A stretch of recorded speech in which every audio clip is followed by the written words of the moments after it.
On parle bien du rocher de Zemli. Bonne journée sous le ciel de Mbalmayo, c'est dans la région du centre du Cameroun. Allez, je vais tout de suite accueillir notre premier invité. Avec lui, on va parler des activités du centre d'études spécialisé en décentralisation et évaluation des politiques. L'invité a pour nom Frédéric Lébé. Il est à la tête du CEDEP. Bonjour et bienvenue sur Cameroun Feeling. Bonjour Madame Rose Mudjonguer. Comment allez-vous? Ça va très bien, merci. Qu'est-ce que vous avez fait de spécial hier, par exemple? En fait, j'avais quelques réunions avec les camarades et membres de notre association. D'accord. Et voilà, et on a essayé de réfléchir par rapport au passage d'aujourd'hui dans votre chaîne, la CRTV. Merci de nous faire confiance. Alors dites-nous, c'est quoi le CEDEP? Quelles sont ses missions? Quels sont ses objectifs? Eh bien, le CEDEP est l'acronyme du Centre d'études spécialisé en décentralisation et évaluation des politiques. En anglais, c'est le PIDIC, initiale abréviative de Policy Evaluation and Decentralization Specialized Study Center.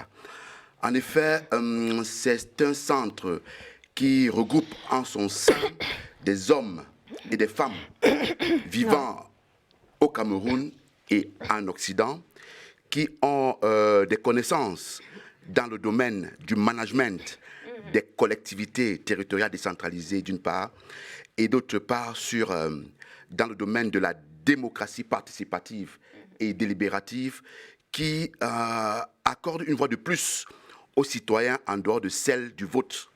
Voilà, et nous avons... ce centre, en fait, n'est pas hermétique.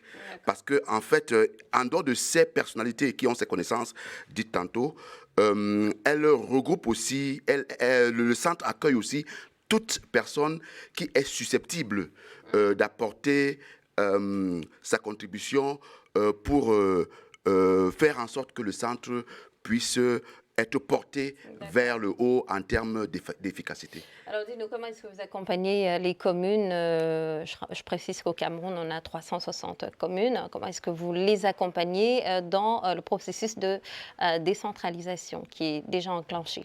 Oui, bien sûr. Je voulais d'abord essayer de rappeler notre mission avant de dire concrètement comment est-ce que nous accompagnons déjà les collectivités territoriales sur le terrain. Alors, nous avons pour mission l'élaboration et la mise en œuvre d'un cadre démocratique de participation citoyenne propice à la consolidation de la paix et la cohésion nationale.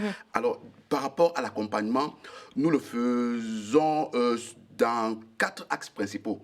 Le premier axe, c'est le renforcement des capacités des élus locaux, de tous les acteurs sociaux, et tous ceux qui entrent dans le processus de la décentralisation. Et notre deuxième axe, c'est l'accompagnement des collectivités dans l'accomplissement des compétences qui leur ont été transférées par l'État. Et nous savons bien qu'il y a 3 grands domaines de compétences qui ont été transférés, à savoir le domaine du développement économique, le domaine de la santé et le domaine du développement sanitaire et social, et enfin le dernier domaine, le domaine du développement éducatif, sportif et culturel. Alors pour le troisième axe, alors nous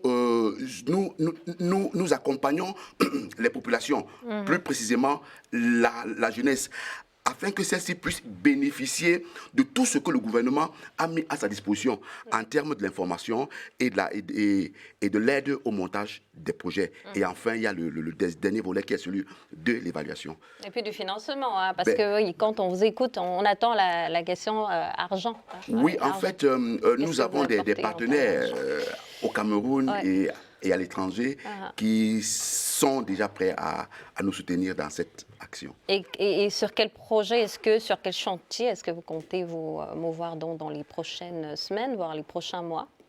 En fait, le chantier, c'est d'abord que les citoyens prennent en main cette nouvelle gouvernance de type bottom-up.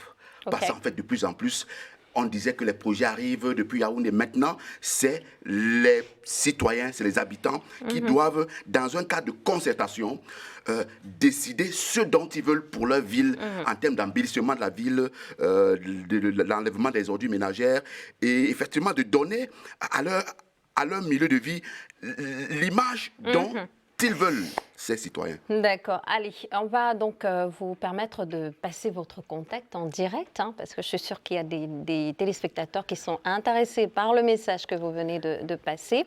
Donc, Monsieur Frédéric Lébé, vous répondez donc à quel numéro? Ouais, déjà, nous avons un site internet qui fonctionne. D'accord. Le site internet, c'est https www.cedep35.org. Et nous avons aussi notre email. Nous fonctionnons beaucoup plus avec les mails. D'accord. Le mail de notre organisation qui est info@cedep35.org. Et le numéro de téléphone, ça c'est beaucoup plus facile à prendre quand même. Bon, en fait, le numéro de téléphone est dans le site et toutes les autres informations sont dans le site. Okay. Il n'y a pas qu'un seul numéro de téléphone. Pour ceux qui n'ont pas Internet, accès à Internet, parce que oui, il y a des zones voilà. où on n'a pas accès à Internet. Oui, nous souhaiterons que les gens nous contactent par le site Internet. D'accord, puisque voilà. vous insistez. Voilà. En tout cas, merci infiniment, Monsieur Frédéric Lébé. Merci d'être venu nous présenter donc le CEDEP. Bon vent à vous. Hein, plein Merci succès. bien, madame.